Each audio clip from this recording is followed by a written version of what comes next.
Peep the BJ Alex earrings because we're talking about BL today.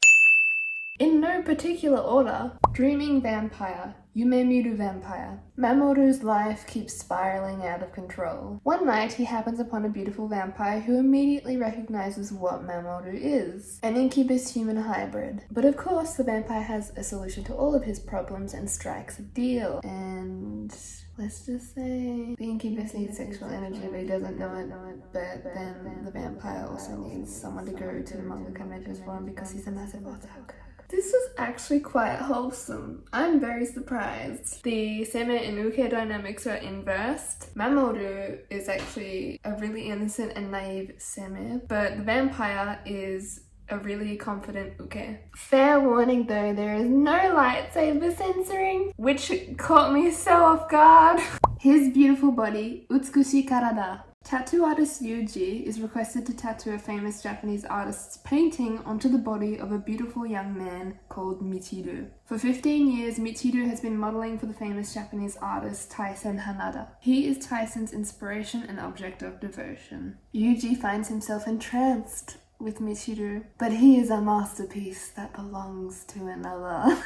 I'm a fan of art and eroticism. I wouldn't say this is explicit, but there's that hint of eroticism in it, combined with the art. It's very reminiscent to the melodrama in The Picture of Dorian Gray, I reckon. And I have not come across a tattoo artist and muse story before, so I really loved this one. Their Seme and Uke dynamic did not feel important to the story. That whole aspect of it is not emphasized as it usually is in BL, and that's not a bad thing because as I said with the previous story, I really liked that Uke and Seme dynamic, but this one is just, it adds variety because it's different in that way.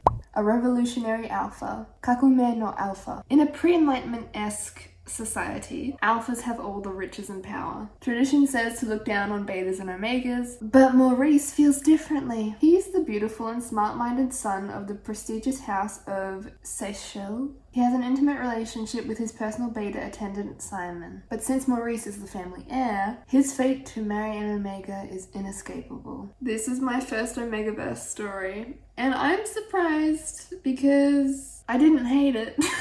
There's no pregnancy. I don't want to read anything of that. I thought it was actually really clever how they made Maurice a progressive political figure, trying to break the class system of alphas, betas, and omegas.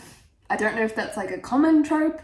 I'm assuming it must be, because you got the whole suppressants situation, but he wants to love for love and not what his body tells him. Last but not least, Momo and Manji! Set in the late Edo period, a former male prostitute, Momoki, and former firefighter Manji live together. Manji treats Momoki not as the male prostitute he once was, but gently and tenderly as a lover. Momoki feels nothing but happiness with Manji, despite their pasts. This one you've definitely heard of, but if you haven't, I have to put it in here. So cute and funny. I absolutely adore Momo and Manji's relationship. Momo is a cinnamon roll who has been through hell as a child, and Manji, the cool and elegant flute player, poet, has also been through hell. The only downside to this series is that you might not know what's going on sometimes. There are certain things in Japanese that just don't translate the same as they would in English. For instance, the translator needs to tell you when Manji is being a poetic genius because you don't know the culture or historical context of Japan during that time. And again, with the translation into English, it just does not compute the same way. But thank you for watching this video.